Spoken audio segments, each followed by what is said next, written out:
ఏ పార్టీకి ఎన్ని పదవులు ఇవ్వాలి నామినేటెడ్ పోస్టులు ఇంక ఫస్ట్ స్పెల్ అయిపోయింది అద్భుతమైన విజయాన్ని సాధించారు సెకండ్ క్యాటర్ని కూడా కాపాడుకోవాలి జనసేనకి ఎన్ని టీడీపీకి ఎన్ని బీజేపీకి ఎన్ని ఎలా వచ్చే అవకాశం ఉంటుంది ఇందులో ఏమైనా మళ్ళీ అలక పానుపులు ఎక్కడాలు ఇలాంటి అంశాలు ఉండే ఛాన్స్ ఉంటుందా అన్నీ ఉంటాయనే కదా వీళ్ళు ఇంత జాగ్రత్త పడేది. అవును పదవుల పందేరం అంటారు దీన్ని. అంటే పదవులు పంచిపెట్టడం. ఒకటేమో రాష్ట్రం అనేది 2 రాష్ట్రాల యొక్క ఎమ్మెల్యే స్థానాలు ఏమో తగ్గాయి, అవును ఇంకా పెరుగుతాయంటున్నారు. ఎప్పుడు పెరుగుతుందో తెలియదు. కానీ ఈ నామినేటెడ్ పోస్టులు కార్పొరేషన్లు రకరకాల క్రియేట్ చేసినవి ఇవన్నీ ఉన్నాయి.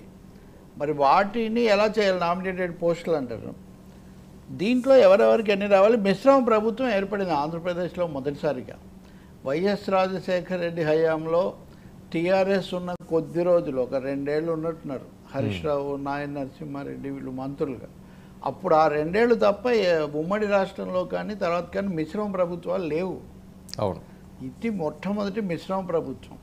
ఆ మిశ్రమం కూడా మరీ ఎక్కువ మిశ్రమం అయిపోయి దాదాపు ఎక్కువ మిక్స్ ముఖ్యమంత్రి ఉప ముఖ్యమంత్రి దాదాపు మనం ఇద్దరం ఒకటే అన్న పద్ధతిలో నడుస్తున్నప్పుడు నాయకుల స్థాయిలో వేరు, కిందకు వచ్చేసరికి ఉపనాయకులు లేకపోతే స్థానిక నాయకులు ఆశలు ఆకాంక్షలు చాలా ఎక్కువగా ఉంటాయి కదా. కాబట్టి మీకు ఒక నెల కిందటనే చెప్పా, వాళ్ళ ఫామ్లో ఎప్పుడో వర్కౌట్ అయింది. 10లో 6, 3, 1 ఇది మన వరకు వరల్డ్ న్యూసే. 10, 6, 1 సారీ 6, 3, 1 అవసరమైతే తెలుగుదేశం ఇంకా కొంచెం తగ్గించుకోవాల్సి కూడా రావచ్చు అని ఆ మాట వచ్చినప్పుడే చంద్రబాబు నాయుడు అది కూడా చెప్పాడంటారు. అంటే స్థానిక పరిస్థితులను బట్టి ప్రముఖ వ్యక్తి ఉంటే, లేకపోతే అంతకుముందు త్యాగులు ఎవరన్నా ఉంటే, ఉదాహరణకు పిఠాపురం వారం అట్లాగా ఇట్లాంటి త్యాగాలు చేసిన వాళ్ళు, ఇలాంటి కారణాల వల్ల ఇవన్నీ ఉన్నాయి. ఇంకోటి బీజేపీ పాత్ర కూడా, పవన్ కళ్యాణ్ ప్రాజెక్ట్ అవ్వడం, జనసేన స్థాయిలో బీజేపీ ఇంకా అవ్వటం లేదు. సో వాళ్ళకేంటి ఇవన్నీ చేయాలి. కాకపోతే చంద్రబాబు నాయుడు ఒక విషయంలో చాలా జాగ్రత్తగా ఉన్నారు. అలకలు అన్నారు కదా మీరు, ఇన్ని రోజులు ఎదుర్కొని ఇదంతా చేశాము కానీ మనకేమో మూతికట్టి మేత మీదికి తోలినట్టు అయిందన్నట్టుగా మనకు రావడం లేదైనా ఒక కొరత. ఉదాహరణకు మన బుద్ధ వెంకన్న లాంటి వాళ్ళు మనం మాట్లాడడం మనం చూసాం కదా, అలాంటి పరిస్థితి కూడా ఉంది. కాబట్టి ఫార్ములా అనేది అంతర్గత ఫార్ములా ఒకటైతే ఇంటర్నల్ ఫార్ములా ఇంకా సీరియస్. ఇంటర్నల్గా తెలుగుదేశం ఫార్ములా ఏంటి, వాళ్ళని ఎలా ఒప్పిస్తారు, వాళ్ళని ఎలా అలా ఆపుతారు అనేది ఒక పెద్ద ప్రశ్న. బహుశా ఈరోజు సమావేశంలో అదే కీలకమైన అజెండా, కీ అజెండా. కీ ఎవరికి ఇవ్వాలి, కీలక స్థానాలు ఎవరికి ఇవ్వాలి అనే ఒక అజెండానే ఇక్కడ ఉంది. ఇందులో కూడా 2-3 రకాలు ఉన్నాయి వర్మ. ఈ రాజ్యాంగపరమైన పదవులు కొన్ని ఉంటాయి. చైర్మన్లు, ఇప్పుడు ఫుడ్ కార్పొరేషన్ అది కాన్స్టిట్యూషనల్, రెరా ఉంది అది కాన్స్టిట్యూషనల్. రాజ్యాంగపరమైన పదవుల్లో ఉన్న వాళ్ళకేమో దానికి సంబంధించిన జీతభత్యాలు అధికారాలు ఆటోమేటిక్గా వస్తాయి. కానీ కార్పొరేషన్లు ఉంటాయి కదా ఏర్పాటు చేసినవి, కులాల వారిగానో లేకపోతే ఇంకొక దానికోసమనో, ఈ కార్పొరేషన్లకు చైర్మన్లు అనేవి అవి నామకార్థ పదవులే నిజంగా. ఎందుకంటే అక్కడ ఎండి తర్వాత జనరల్ మేనేజరు లేకపోతే వర్కింగ్ ఎవరో ఉంటారు, వాళ్లకు అసలు అన్నీ అక్కడ ఉంటాయి. అందుకనే గతంలో అనుభవం ఏంటంటే మరీ ముఖ్యంగా 2014-19 మధ్యలో ఉదాహరణకు ఇదేది ఇన్ఫ్రా కార్పొరేషను ఇట్లాంటి వాటిలో అధికారం మాకేం లేదు, అన్నీ వాళ్ళకే చెప్పాలి, అలాంటివి మాకెందుకు అనే ఒక గొడవ. కాబట్టి ఇవన్నీ సర్దుబాటు చేయాలి. అందులో మళ్ళీ ముఖ్యమైనవి ప్రాధాన్యత లేనివి ఏది మళ్ళీ పదవుల్లో. కాబట్టి ఇవన్నీ ఈరోజే కొన్ని ప్రకటిస్తారని కూడా అంటున్నారు. ఇంకా మీకు టీటీడీ తిరుమల తిరుపతి దేవస్థానం లాంటి వాటి మీద దాదాపు సమాంతర ప్రభుత్వం స్థాయిలో అది నడుస్తుంటుంది. ఉదాహరణకు వైఎస్ ముఖ్యమంత్రిగా ఉండగా భూమన్న కరుణాకర్ రెడ్డి చైర్మన్గా, అంటే అహో కళ వెంకటనాయక అన్నట్టుగా తిరుమల ఆయన చైర్మన్ వైభవం అది అంతా చాలా విపరీతంగా ఉండేది. బట్ అది చలాయించడం మీద కూడా ఉంటుంది అనుకోండి. ఇప్పుడు ఆర్టీసీలు ఇట్లాంటివి కొన్ని ప్రభుత్వ రీజనల్ బోర్డులు ఇవన్నీ చాలా ఉన్నాయి. అందువల్ల చంద్రబాబు ఏం దిశానిర్దేశం చేస్తారు, ఎలా ఒప్పిస్తారు అన్నది ఒక ప్రశ్న. పదవులు రాని మంత్రులుగా ఆశించి భంగపడిన వాళ్ళు చాలామంది ఉన్నారు కదా, వాళ్ళకు కూడా ఏమిస్తారు? అర్బన్ డెవలప్మెంట్ అథారిటీస్ ఉంటాయి, మున్సిపాలిటీలకు, ఇవన్నీ ఉన్నాయి. సార్ జనసేన కూడా ఎక్కువ ఎక్స్పెక్ట్ చేస్తున్నది ఏంటంటే 10 సంవత్సరాల నుంచి చాలా కష్టాలు పడ్డాం, ఇబ్బందులు పడ్డాం, ఇప్పుడన్నా సరే పదవులు వస్తాయని చెప్పి వాళ్ళు చాలా ఆశగా ఎదురు చూస్తున్నారు. వాళ్ళకి కూడా ప్రయారిటీ ఎక్కువ ఇవ్వాలని. తెలుగుదేశం పార్టీ చాలామంది పదవులు అనుభవించారు, మాకు అసలు ఎప్పుడూ ఏం లేదు, ఇదే మొదటిసారి కదా. అంటే 2024కు ముందు జనసేన వేరు, 2024 తర్వాత జనసేన వేరు. అంతకుముందు మరీ ముఖ్యంగా 23 వరకు అనుకోండి కనీసం ఏదో ఒక విధంగా చిన్న పార్టీగా పవన్ కళ్యాణ్ అప్పుడప్పుడు సభలు పెడతారు, అక్కడికి వెళ్ళటం అది జరిగేది. కానీ 23 తర్వాత మరీ ముఖ్యంగా ఆయన కలిసి వెళ్తాము, ఓట్లు చీలనివ్వము ఈ ప్రకటన చేసిన తర్వాత జనసేన నాయకులు వాళ్ళ ప్రజాప్రతినిధులు అందరూ అధికార వ్యవస్థలో భాగంలాగా మారిపోయారు. చాలామంది వేరే పార్టీల నుంచి కూడా వచ్చి చేరారు, ఇప్పుడు కూడా చేరుతున్నారు. అందువల్ల దానికి పూర్తిగా పాలక పార్టీ లక్షణాలు ఎక్కువగా వచ్చేస్తాయి. చెప్పడమే ఎన్ని చెప్పినా కానీ వాళ్ళని. రెండోది సోషల్ యాంగిల్ కూడా ఒకటి వచ్చింది.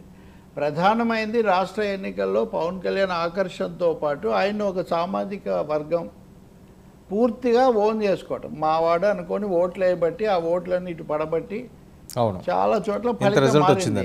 మరి వాళ్ళందరూ ఊరుకుంటారా? వాళ్ళందరూ కూడా మనకు తగిన గౌరవం పట్టు పలుకుబడి రావాలంటే మాకు కూడా పదవులు కావాలి కదా అంటారు. కాబట్టి ఆ ప్రాంతాల్లో ఎవరు ఎక్కువ ఉంటారు, అది కూడా ఒక సమస్య. ఇప్పుడు సంఖ్యను బట్టి 10, 3, 6, 3, 1 అనుకోవడం వేరు. కానీ వాటి ప్రాధాన్యత ఏంటి, అక్కడ తగిన వాళ్ళకు వచ్చిందా లేదా అవి కూడా ఉన్నాయి. సో చిక్కుముళ్ళు ఉన్నాయి, ఏదో ఫార్ములాతో అయిపోతుందని కదా. అందుకనే ప్రత్యేకమైన చర్చ, దానికి సిద్ధం చేయటం.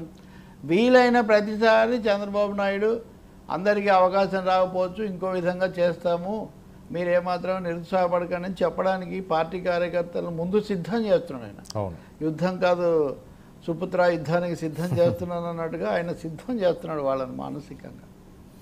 అంటే మొన్న వీళ్ళందరూ కూడా వీళ్ళ దగ్గర నుంచి ఎవరెవరికి ఏంటి ఎక్స్పెక్ట్ చేస్తున్నారని చెప్పి ఒక లిస్ట్ తీసుకున్నారండి. ప్రతి ఒక్కరిని కూడా పిలిచి పవన్ కళ్యాణ్. అందులో ఆంతర్యం ఏంటి అంటే అందరికీ ఇచ్చే పరిస్థితి ఉంటుంది కదా, అది కూడా కొద్దిగా ఇబ్బంది కదా. అంటే కష్టం విన్నారని అది కూడా ఒకటి. అస్సలు వినలేదు మమ్మల్ని అడగ చాలామంది ఫిర్యాదు చేస్తుంటారు కదా, మేము ఇప్పటివరకు ఇంతకాలం నుంచి పనిచేస్తున్నాను, ఇంతవరకు ఒక్కసారి ఫోన్లో కూడా మాట్లాడలేదు, రాలేదు, ఇలాంటివి అంటుంటారు కదా. అలా కాకుండా విన్నాము, తెలుసుకున్నాము, కానీ వీలవ్వలేదు అని చెప్పడానికైనా మేము ఆలకించామని, మొర ఆలకించటం అన్నట్టుగా మేము విన్నాము, మా ప్రయత్నం మేము చేశామని చెప్పడానికి పవన్ కళ్యాణ్ ఆ ప్రయత్నం చేసినట్టుగా ఉన్నారు. అంటే న్యాయం జరగడమే కాదు, జరిగినట్టు కనిపించాలంటారు కదా. సో క్యాడర్ లీడర్షిప్ వాళ్ళ ఒపీనియన్స్ తీసుకున్నాము, మేము ఛాన్స్ సమయం రాగానే దీనికి చేస్తాము. ఇంకోటి వర్మ గారు దీనికి చైర్మన్ కావాలనుకున్నారు, కుదరలేదు, దానికి చైర్మన్ చేశాము, కనీసం దగ్గరగా ఉండేది చేశాము. ఇలా చెప్పడానికి కూడా అభిప్రాయాలు, ఎప్పుడైనా క్యాడర్ అభిప్రాయాలు వినడం అనేది ఒక రాజకీయ పార్టీకి అవసరం, పార్టీ నాయకత్వానికి. పవన్ కళ్యాణ్ సమయం ఇవ్వలేదు, అది ఇది కూడా లేకుండా ఉండడానికి ఈ పద్ధతి పెట్టినట్టున్నారు. అయితే ఈ క్రమంలో అంటారా, ఉదాహరణ కాంగ్రెస్ అభ్యర్థుల కోసం దరఖాస్తులు ఆహ్వానిస్తే 5,000 వచ్చాయి, 10,000 వచ్చాయని చెప్తుంటారు. వచ్చిన ప్రతి వాళ్లకు సమానంగా ఏమో అవకాశాలు రావు. కానీ మమ్మల్ని అడగలేదు అని అనకుండా మేము అడిగాము, తర్వాత మా శక్తి కొద్దీ మేము ప్రయత్నించాము. మిగిలిన వాళ్ళు కూడా మా కోటాలో వెయిటింగ్ లిస్ట్లో ఉన్నారు. ఉంటాయి కదా, ఆర్ఎస్సీ ఉంటుంది, వెయిటింగ్ లిస్ట్ ఉంటుంది, కన్ఫర్మ్డ్ ఉంటుంది, ఈక్యూ ఉంటాయి, ఇవన్నీ. కాబట్టి ఈ జాబితాలు దానికోసం తీసుకొని ఉండొచ్చు. ఒకటైతే నిజం, తన వాళ్ళను సంతృప్తి పరచాల్సిన ఒక పరిస్థితిలో పవన్ కళ్యాణ్ ఉన్నారు. ఎందుకంటే ఇంకా పార్టీ యంత్రాంగం స్ట్రక్చర్ అది ఇంకా పెరగాల్సి ఉంది. కాబట్టి ఇప్పుడు కనుక నిలబెట్టుకోవటం అన్నది భవిష్యత్తులో పెరుగుదలకు ఒక కారణమవుతుంది. ఇంకోటి ఆయన ఇప్పుడు మొన్న కూడా నాగబాబు మాట్లాడినప్పుడు మనం కూడా కామెంట్ చేసాం, ఆయన ఇక ముందు సినిమాలో నటించే అవకాశం లేదంటే 2 ఉంటాయన్నాడు. అవును, అంటే సినిమాల్లో నటిస్తూ ఉప ముఖ్యమంత్రి స్థాయిలో ఉండి సినిమాల్లో నటించడం అన్నది ఇదివరకు జరగని ప్రయోగం. పవన్ కళ్యాణ్ ఆ ప్రయోగం చెయ్యాలి అనుకుంటున్నారు. అవును, అంటే దీనికి అదే ఇంత ఆకర్షణకు అభిమానానికి మూలం అది సినిమా. సో దాన్ని వదిలిపెడితే ఇది కూడా పోతుంది. కాబట్టి అది వాళ్ళకి స్పృహ పూర్తిగా ఉంది. కానీ దానివల్ల ఏమవుతుందంటే డెఫినెట్గా అటెన్షన్లో కొంచెం తేడా ఉంటుంది కదా. దాన్ని కవర్ చేయడానికి కూడా క్యాడర్ను, యంత్రాంగాన్ని నిర్మించుకోవాలి. సో ఇది ఒక పెద్ద బృహత్ ప్రయత్నమే. తెలుగుదేశం అంటే ఎస్టాబ్లిష్డ్ పార్టీ చాలా కాలంగా ఉంది. మళ్ళీ చంద్రబాబు ఇంకో 5 ఏళ్ళు అధికారంలో ఉంటారు కాబట్టి లోపల ఆయన కొన్ని సెటిల్ చేసి అప్పగిస్తారు. సో తెలుగుదేశం దాని స్వభావం అది వేరు, దాని అనుభవం వేరు. జనసేన యొక్క పరిస్థితి వేరది. ఇప్పటికి కూడా ఇంకా బాల్యావస్థలో ఉన్న పార్టీ కిందే లెక్క. కలిసి వస్తే ఒక్కోసారి గెలుస్తారండి, అది పెద్ద సమస్య కాదు. మీరు ఆప్ అనేది కూడా ఏర్పడ్డాక వెంటనే అధికారంలోకి వచ్చింది. ఎన్టీఆర్ 9 నెలల్లో అధికారంలోకి వచ్చారు. మీరు ఎన్టీఆర్ ఎగ్జాంపులే తీసుకోండి. ఆయన దేశ చరిత్రలో ప్రపంచ చరిత్రలో కూడా సంచలనం 9 నెలల్లో అధికారంలోకి రావడం. కానీ ఏడాది లోపలే అధికారం కోల్పోయారు. అది నాదెండ్ల భాస్కరరావు కుట్ర మీరు ఏమన్నానండి, కోల్పోయారు. రెండోసారి చంద్రబాబు చేతిలో కోల్పోయారు. అంటే ఆయన 2 సార్లు స్వీప్ చేసిన విజయాలు 2 సార్లు ఆయన నిలబెట్టుకోలేకపోయారు. అక్కడ ఏంటి యంత్రాంగం అనండి, ఆయనకున్న కనెక్టివిటీ, ఇదే దీనికి సంబంధించిన సమస్య. సో అది రాకుండా చూసుకోవడం పవన్ కళ్యాణ్కు పెద్ద సవాలే. విజయకాంత్ కూడా ఒకసారి చాలా బ్రహ్మాండంగా సీట్లు తెచ్చుకున్నాడు, జయలలితతో కలిసి పొత్తు పెట్టుకున్నాడు. కానీ ప్రతిపక్ష నాయకుడు పాత్ర తీసుకున్నారు. ఇక్కడ పవన్ కూడా ప్రతిపక్ష నాయకుడు మేమే అవుతామన్నాం, అప్పుడప్పుడు 2 చేయొచ్చేమో చూద్దాం అన్నాడు. ఆయన ఎలా చేస్తారు, 2 పడవలు కుదరదు కదా. కాబట్టి ఆయన ముందున్న సవాళ్ళు తీవ్రమైనవి. అది ఒక్కసారి గెలిచాం కాబట్టి గ్యారంటీ. రాజకీయాలు అది మీరు రోజు చర్చకు టాపిక్ ఎత్తుకొని చేస్తున్నట్టే, అంతకంటే చాలా ఎక్కువ బాధ్యత. సార్ 2029కి మాత్రం ఇంకా చాలా కీలకంగా ఉండే అవకాశం ఉంటుంది. ఓకే, మనం చాలా ముందుగానే మనం దీని మీద చర్చించడం అన్నది రైట్ ఆర్ రాంగ్ చర్చించడం కాదు.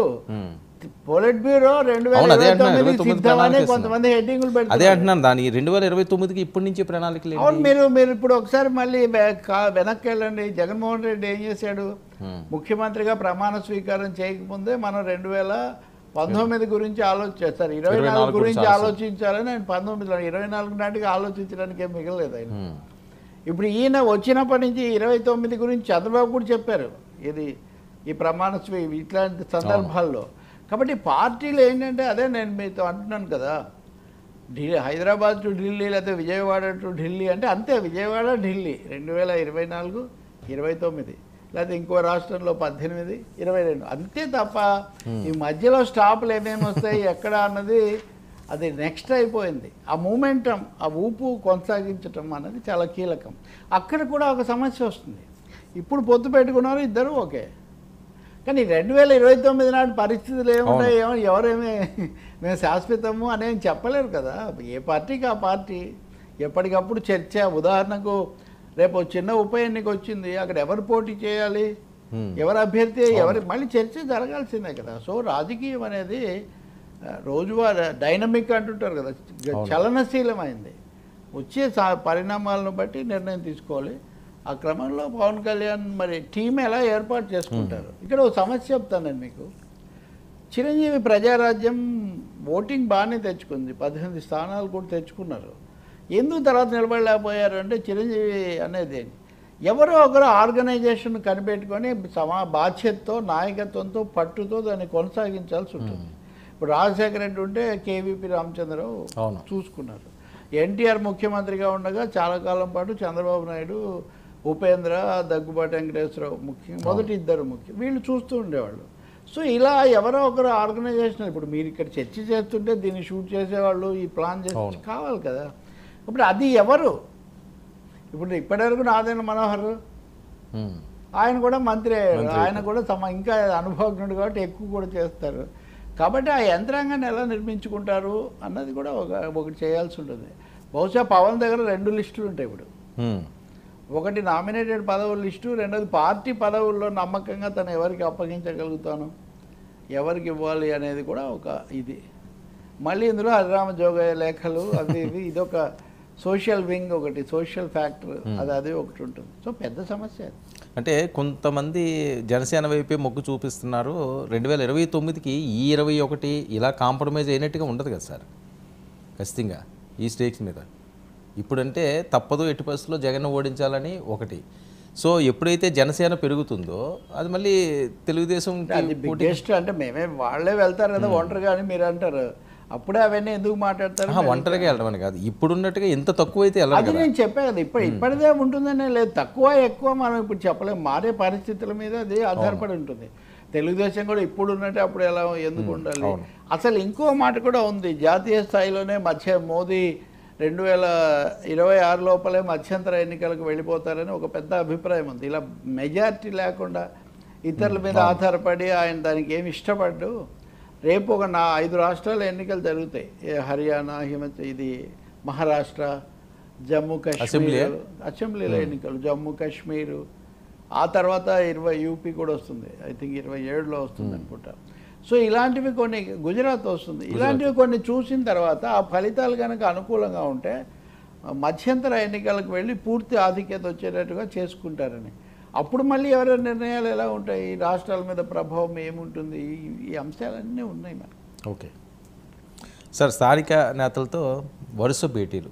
జగన్మోహన్ రెడ్డి గారు ఎమ్మెల్సీ అభ్యర్థిగా బొత్సాకు మద్దతు. చూడండి, జనసేన బీజేపీ కాంబినేషన్ ఈ మధ్య మనకి ఎప్పుడు కనపడలేదు.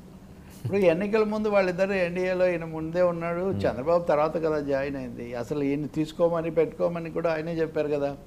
మరి ప్రభుత్వం ఏర్పడిన తర్వాత అదే ప్రభుత్వం అనే దానికి ఉండే లక్షణం అది. అదేంటంటే ఎవరైతే అధినేతలుగా పగ్గాలు పట్టుకొని ఉంటారో వాళ్ళ చుట్టూ అది పరిభ్రమిస్తూ ఉంటుంది. పొలిటికల్ రిలేషన్స్ అంతకుముందు ఉన్నట్టుగా ఉండకపోవచ్చు.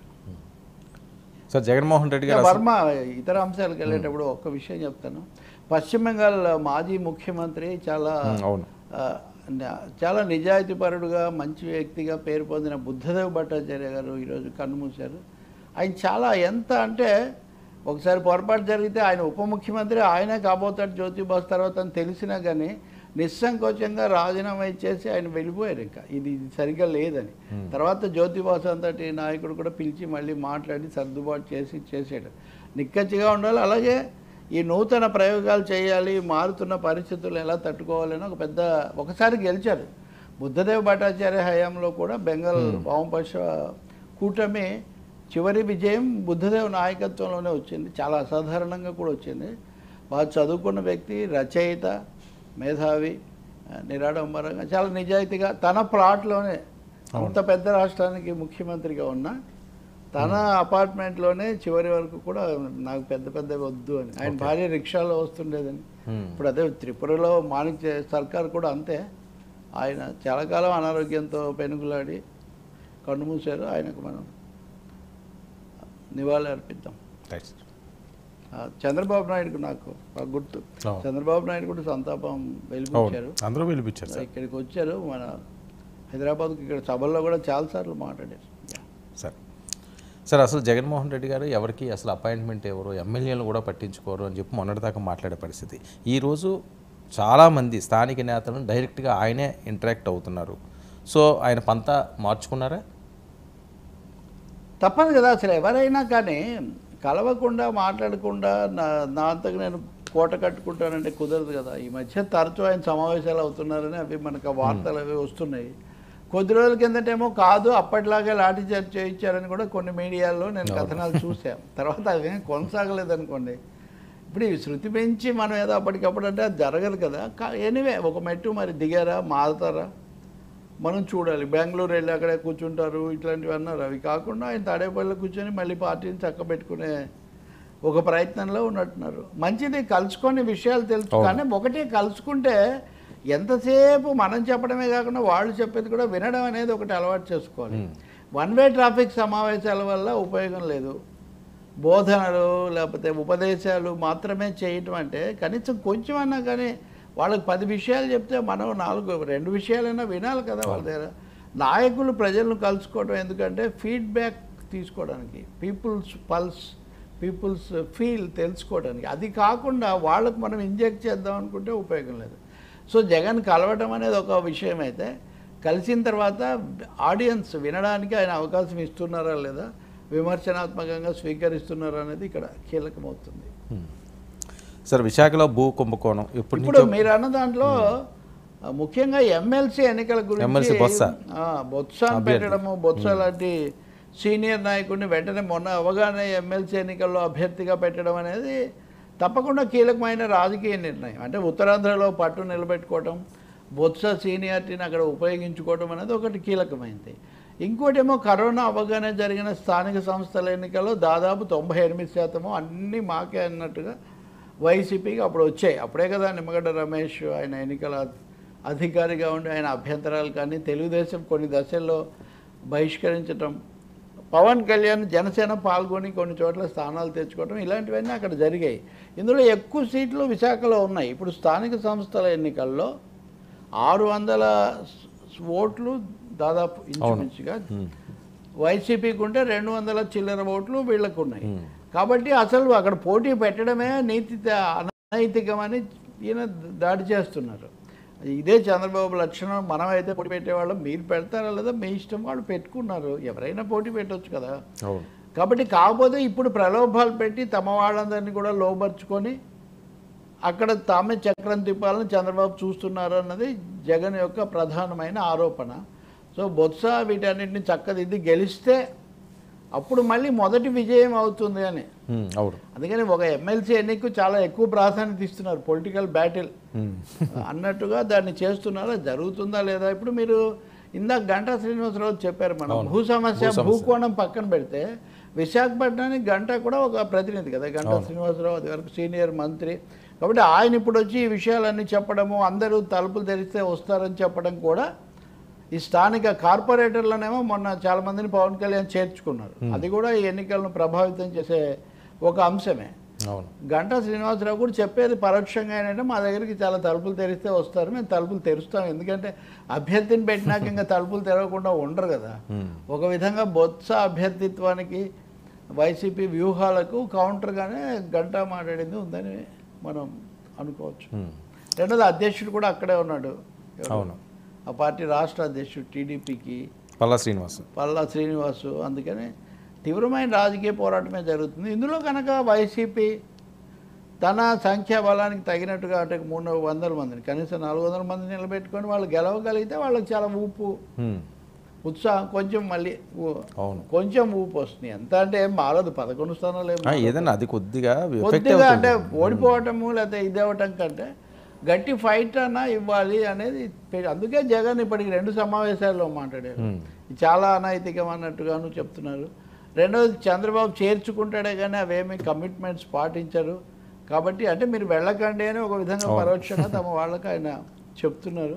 ఈ ప్రయత్నాలు ఎంత ఫలిస్తాయో చూడాలి. కానీ రాష్ట్రం అంతటికి సంబంధించిన ఎన్నికలు ఉంటేనే ఎప్పుడు చర్చ చేయకుండా ఏకపక్షంగా ప్రకటించేసి నేను గెలుస్తాను మీరే ఓడతారు ఈ పద్ధతిలో మాట్లాడిన వ్యక్తి ఇప్పుడు ఒక ఎమ్మెల్సీ స్థానం గురించి ఎంత ఎక్సర్సైజ్ ఇంత కసరత్తు చేయాల్సిన ఇదంటే ఆయన పరిస్థితుల్లో వచ్చిన రాజా కింకరుండే రాజాగా అన్నట్టుగా మార్పును ఆయన అంగీకరించక తప్పని పరిస్థితి. అంతే. ఒకసారి ఏం చేస్తారు అక్కడ సమర్థులు అంటే మొన్న విజయనగరంలో అయితే అన్ని ఇటే వస్తాయని అందరూ అనుకున్నారు. కానీ మొత్తం దెబ్బతిని ఆయన కూడా సీట్లో గంటను పెట్టడమా అంటే గంట వద్దంటాము, తర్వాత భీమునిపట్నాన్ని పోవడం భయపడ్డాడు, ఇవన్నీ జరిగాయి. అప్పుడు అలా ఉంది పరిస్థితి. ఇప్పుడు ఆయన ఎమ్మెల్సీ సీట్ కోసం కొంచెం తంటాలు పడుతున్నారు. అంత ఆయనకు కూడా అంత ఉత్సాహంగా ఏం లేదు. నాయకుడు చెప్పారు కాబట్టి ఏదో సిద్ధమవుతున్నారని అంటున్నారు. కానీ ఇప్పుడు కనుక గెలిస్తే బొత్సకుండా ఒక ప్రత్యేకత ఏమంటే కాంగ్రెస్ హయాంలో ఉండి మళ్ళీ వైసీపీలో కూడా కొనసాగి అలాగే ప్రాధాన్యత నిలబెట్టుకున్నాడు ఆయన ఒకసారి ఓడిపోయినా. కానీ ఇప్పుడు పార్టీ ఓడిపోయిన తర్వాత కూడా ఆయన ఎమ్మెల్సీగా గెలిస్తే ఖచ్చితంగా ఆయన విల్ బి న్యూ ఫోర్స్గా ఫేస్గా ఉంటాడు. జగన్ పార్టీలో సలహాదారులను వీళ్ళందరినీ కూడా మారుస్తున్నాడు పదవులు ఇలా అంటున్నప్పుడు నిజంగా బొత్స ఈ విజయం సాధిస్తే కనుక ఒక స్థానము మరింత గతంలో కూడా ఉంది, ఇప్పుడు మరింత బలపడుతుంది. సార్ విశాఖ భూ కుంభకోణంపై ఆ ఫైల్స్ అన్నీ కూడా నిగ్గు తేలుస్తాం, సర్వే నెంబర్లతో సహా బయట పెడతాం అంటున్నారు గంటా గారు. పెట్టండి సార్, మోస్ట్ వెల్కమ్ కదా. Ganta Srinivasarao most welcome. ఇప్పటికీ 10 ఏళ్ల నుంచి ఎదురు చూస్తున్నాయి ఆ సమస్యలు, భూములు అవి ఆ లిస్టు పెరుగుతుందే కానీ తగ్గడం లేదు. ఆ సందర్భంలో ప్రస్తుత సభాపతిగా ఉన్న అయ్యన్న పాత్రుడు, శాసనసభ్యుడిగా ఉన్నటువంటి గంట, వీళ్ళ మధ్య కూడా కొన్ని వివాదాలు. ఇప్పుడు మళ్ళీ బీజేపీ తరఫున గెలిచిన విష్ణుకుమార్, చాలా పేర్లు మారాయి, చాలామంది అధికారులు మారారు, సిట్లు కూడా చాలా మారాయి. కానీ పట్టుమటికి ఇంతవరకు దొరకలేదు.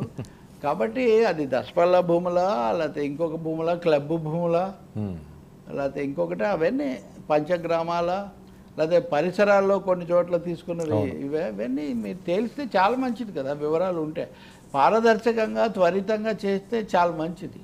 విశాఖ మీద ఉన్నటువంటి అనేక అపోహలు అనంటే ఇంకోటి కొంత ఉద్రిక్త కొంత అస్పష్టత ఉంది కదా. వాళ్ళేమో రాజధాని అది ఇది అన్నారు, అది కొండ మీద కట్టారు, అవన్నీ చాలా విషయాలు అనిశ్చితంగా ఉన్నాయి విశాఖ విషయంలో. అవి తేల్చాల్సిన అవసరం ఉంది. గంటా శ్రీనివాసరావు లాంటి ఆయన చొరవ తీసుకుని, పల్లా శ్రీనివాస్ ఎలాగో అక్కడే ఉన్నాడు, వీళ్ళిద్దరూ కనుక వీళ్ళిద్దరికి ప్రభుత్వంలో పెద్ద పదవులు ఏం లేవు కాబట్టి వీళ్ళు విశాఖ మీద కేంద్రీకరించి వీటిని వాస్తవాలు చెప్తే వెల్కమ్ చెప్పొచ్చు మనం. ఎవరికి తప్పు ఎవరికి శిక్షలు అనేది ఏది ఉంటే అది జరుగుతుంది.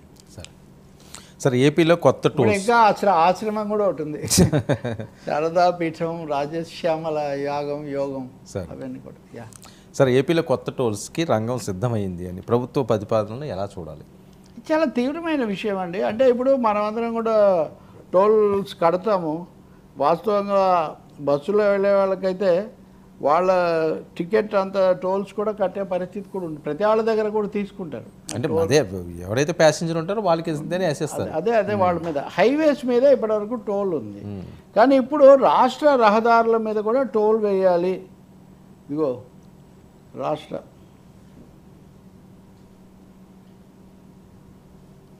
రాష్ట్ర రహదారుల మీద కూడా టోల్ వేయాలి అని ఒక విజన్.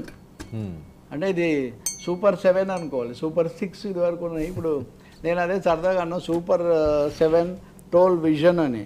దీంట్లో ఏమంటే చంద్రబాబు నాయుడు అధికారులను ఆదేశించారు, మీరు దీనికి సంబంధించిన ఇది తయారు చేయండి విజన్ అని.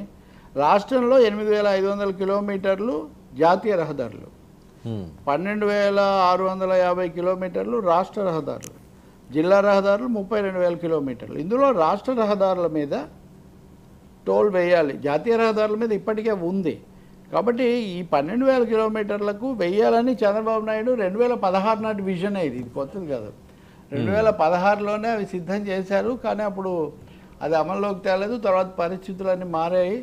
ఇప్పుడు ఆదాయం పెంపు అవి ఇవి వచ్చినప్పుడు దీన్ని మీరు యుద్ధ ప్రాతిపదిక దీని మీద తక్షణం ఒక నివేదిక ఇది తయారు చేయండి, 14 రోడ్లను యుద్ధ ప్రాతిపదిక మీద తయారు చేయమని చెప్పి ఆయన ఆదేశించారు ఆర్ఎన్బి అధికారులను.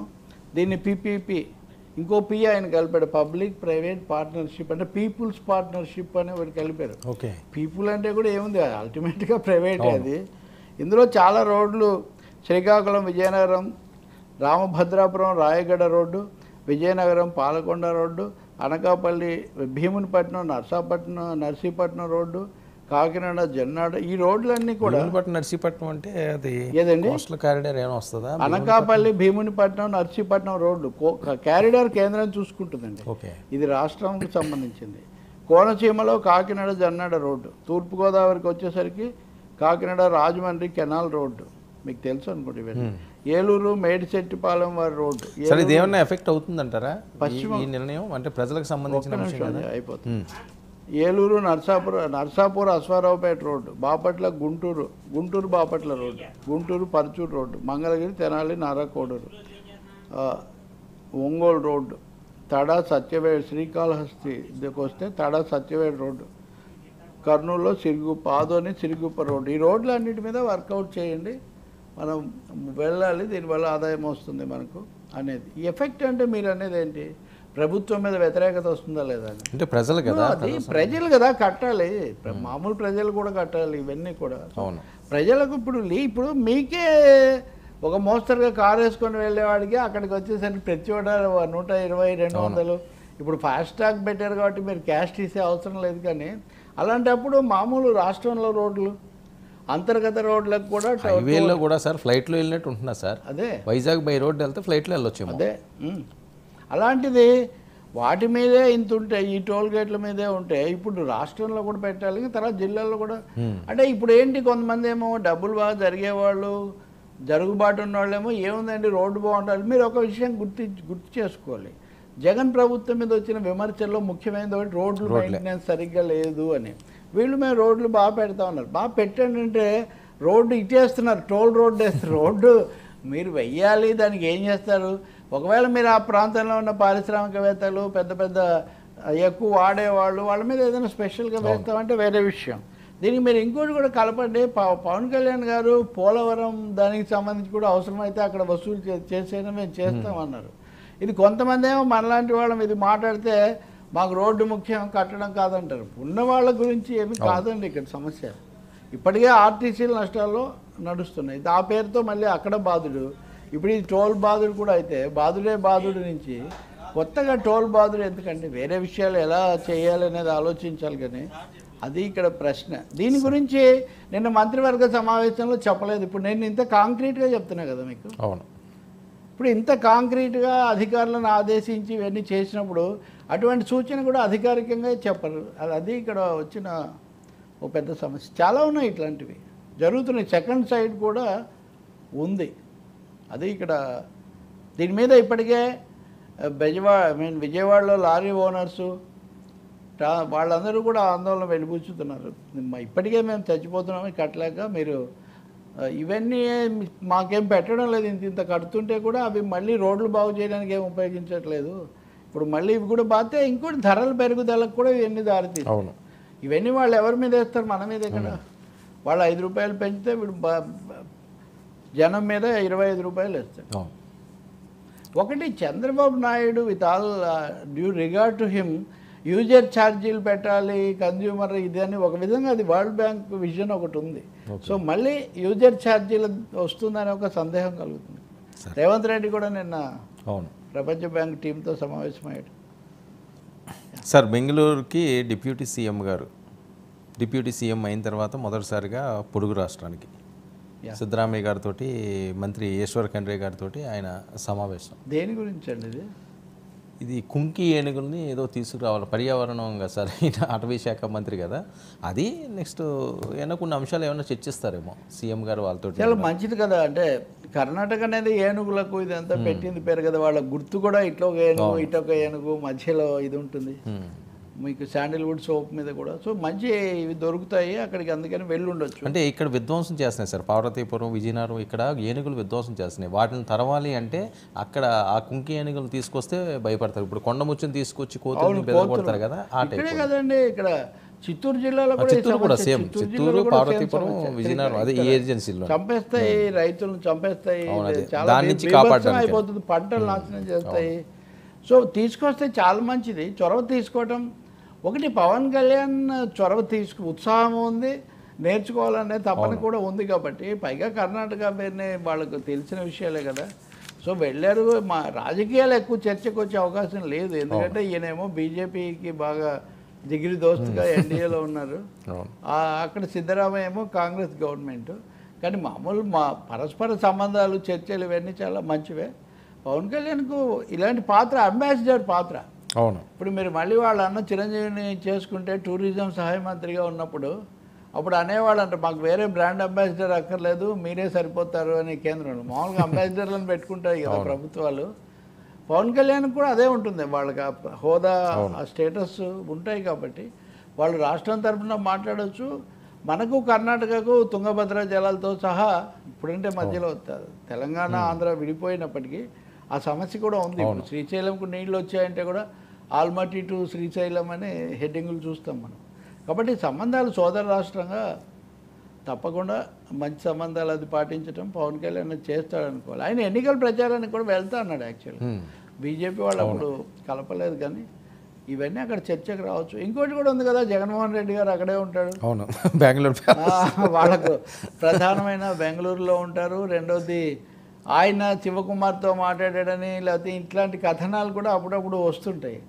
సో సైడ్ స్టోరీ, సైడ్ లైన్స్లో అయినా కానీ ఇలాంటివి కూడా తెలుసుకునే ఒక అవకాశం కూడా ఒకటి ఉంటుంది బెంగళూరులో జగన్ పట్ల వాళ్ళ వైఖరి ఏమైనా అంటే. మీరు ఇంకా తర్వాత టాపిక్ పెట్టారు కదా, ఉదాహరణకు బీఆర్ఎస్. ఇప్పుడు చూడండి, దాన్ని కూడా మాట్లాడద్దు, దానికి కూడా కొంచెం సంబంధం ఉంది.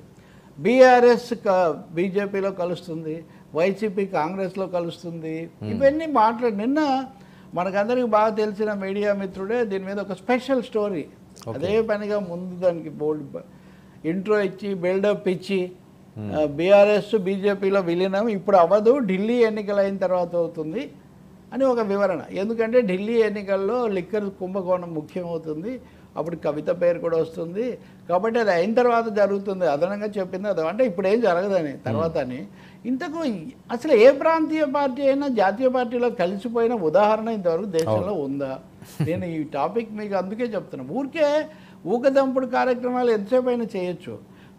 జాతీయ పార్టీల నుంచి విడిపోయిన ప్రాంతీయ పార్టీలు అనేకము రాజ్యాలు స్థాపించుకున్నాయి, పాలించాయి, స్థిరంగా ఉన్నాయి. ఒక్క తమిళ మానిల కాంగ్రెస్ టీఎంసీ అనేది మట్టుకు ఒక్క దశలో మూపనారు చిదంబరం, వీళ్ళు బయటకు వచ్చి విజయం సాధించారు. తర్వాత మళ్ళీ కాంగ్రెస్లో కలిసిపోయారు. ప్రజారాజ్యం కూడా ప్రజారాజ్యం, కానీ ప్రజారాజ్యం అసలు ఉన్నదే చాలా కొద్ది రోజులు కదా.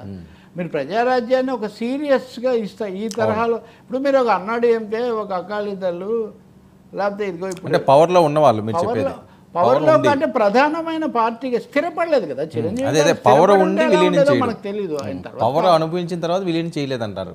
పవర్ ఉన్న తమకొక ఇది విజయకాంత్ కూడా ఏం చేయలేదు కదా. ఒక పార్టీగా నిలదొక్కున్న వాళ్ళు, నేను అధికారం గురించేనే చెప్పడం లేదు, ఒక పార్టీగా నిలదొక్కున్న వాళ్ళు. ఇప్పుడు అలా అయితే పవన్ కూడా 10 ఏళ్ళు పట్టింది కదా. జగన్ కూడా 2011 అప్పుడు పెడితే అధికారంలోకి వచ్చింది 19లో కదా. మధ్యలో కూడా స్థానాలు బాగానే వచ్చాయి. కాబట్టి ప్రాంతీయ పార్టీలు పెట్టేదే ఎందుకు పెడతారండి? ఎవరో ఢిల్లీలో నాయకులకు లోబడి ఉండేందుకు, మన పట్టు పెంచుకోవటం, మనకంటూ ఒక దీన్ని ఏర్పాటు చేసుకోవడం, ఇదంతా చేయాలనే దానికోసం వాళ్ళు పెడతారు. వాళ్ళు ఏదో ఆషామాషిగా పవర్ ఈయనున్నాడు శరద్ పవార్, కాంగ్రెస్ నుంచి వచ్చి కాంగ్రెస్తోనే కలుస్తాడు, కానీ కాంగ్రెస్లో పార్టీని కలపడు కదా. ఎందుకు అంటే తమ సొంత ప్రాబల్యం చూసుకుంటారని అంటారు. ఇప్పుడు బీఆర్ఎస్కున్న ఇంతమంది నాయకులను కాంగ్రెస్ ఎక్కడ అకామిడేట్ చేస్తుందండి ఉదాహరణకు. అలాగే జగన్మోహన్ రెడ్డి కూడా నాకు తెలిసి కాంగ్రెస్ మీద తిరుగుబాటు చేసి వచ్చి పార్టీ పెట్టి గెలిచి చేసిన వ్యక్తి అందులోకి వెళ్ళి ఎందుకు కలుస్తాడు? ఇక్కడ కనెక్షన్ ఏంటంటే కర్ణాటకలో శివకుమారు లేకపోతే ఎవరో దీనికంతా ఆధ్వర్యం వహిస్తున్నారు, లేకపోతే అంటే షర్మిలను కూడా మళ్ళీ శివకుమార్ అక్కడ మొదట్లో ఆయన ద్వారానే ఆమె ఆ పార్టీతో టచ్లోకి రావటం ఇది మనం చూస్తాం. అందువల్ల పవన్ కళ్యాణ్ కర్ణాటక వెళ్ళటం అన్నది బెంగళూరు యాంగిల్, ఆయన అధికారికంగానో అనధికారికంగానో అట్లాంటివన్నీ కూడా వచ్చే అవకాశం ఉంది. చంద్రబాబుకి ఎలాగో ఇవన్నీ కరతలామ లకములని అవన్నీ జరుగుతూ ఉంటాయి. చాలా రాజకీయాలు నడుస్తున్నాయి. ఓకే, కలర్ఫుల్గా ఉండటానికి కొంచెం మైసూరు శాండిల్ సోప్ లాంటి ఆ పరిమళం కొంచెం రావడానికి ఉపయోగపడతాయి. చాలా సీరియస్ కర్ణాటక పాలిటిక్స్. ఏదైనా రసవత్తరంగానే సాగుతున్నాయి. అసలు స్టార్టింగ్లో ఆయన క్రియాశీలంగా ఉండబోతున్నాడు. He is going to be an active deputy chief minister, not formal deputy chief minister. అంటే లాంఛనప్రాయమైన లేదా అధికారపరమైన కాకుండా ఒక క్రియాశీలంగా తన ప్రభావం, తన ముద్ర, తన మాట తప్పకుండా అక్కడ ప్రతిష్ఠించాలి అనే ఒక దీంట్లోనే ఆయన వెళ్తున్నాడు. Is not just lame duck deputy chief minister కాదు. చంద్రబాబు ఉన్నప్పుడు గౌరవం, గురుగారు, నమస్కారం అంతవరకే, కానీ మిగిలిన విషయాల్లో తన సొంత పార్టీ, తన అస్తిత్వం చూసుకుంటారు. అయినా మరొక ముఖ్య విషయం సార్, కేసీఆర్ గారి నేచర్ తెలిసిన వాళ్ళు ఎవరైనా అసలు టీఆర్ఎస్ పుట్టిందే ఉద్యమ పార్టీగా పుట్టిందా అని కూడా కాదనుకోండి, బీజేపీకి వ్యతిరేకంగా ఆయన బీఆర్ఎస్ చేస్తే ఎందుకు ఈ స్టోరీ బీజేపీని సంతోష పెట్టడానికే లేకపోతే కాంగ్రెస్ని ఇబ్బంది పెట్టడానికే? మీరు చూడండి, పవన్ కళ్యాణ్ కూడా నన్ను అమిత్ షా కలవమని కలిసిపోమని అడిగాడు, నేను తిరస్కరించాను, ఇదేం మర్యాద కాదు అని పవన్ కళ్యాణ్ కూడా చెప్పుకున్నాడు. అంటే అంత కొత్త పార్టీ, 5 ఏళ్ల కిందట. అందుకనే బీఆర్ఎస్ 10 ఏళ్ళు పాలించి తెలంగాణ సాధించామని చెప్పుకుని కుటుంబంలోనే 4 నాయకులు ఉన్నటువంటి ఒక పార్టీ, నాయకుల కొరత ఏం లేదు కొన్ని పార్టీల్లో లాగా. వాళ్లకు ఈ లోపల ఎన్ని సంబంధాలు ఏర్పడి ఉంటాయి, వాళ్ళకి ఎంత వ్యవస్థ ఏర్పడి ఉంటుంది. బీజేపీతో పొత్తు పెట్టుకుంటారంటే వేరే విషయం. బీజేపీతో పొత్తు పెట్టుకోవచ్చు, అది ఆ పాసిబిలిటీ ఉంది. దాన్ని వాళ్ళు ఎప్పుడు రూల్ అవుట్ చేయడం. కాంగ్రెస్ కాబట్టి వైసీపీ కాంగ్రెస్ ఇది కూడా ఉంది సమానంగా. వీళ్ళిద్దరు కూడా ఫ్రెండ్స్ కదా. వైసీపీ కాంగ్రెస్లో కలిసిపోతుందని, బీఆర్ఎస్ బీజేపీలో కలిసిపోతుందని, ఇవన్నీ కూడా కేవలం నిరాధారమైన. నేను ఎవరో ఆ పార్టీ కీలక నాయకుడికి కూడా ఇదొక ఫిగ్మెంట్ ఆఫ్ ఇమాజినేషన్ లాగా ఉందంటే, absolutely sir, no such question అని ఆయన రిప్లై ఇచ్చాడు.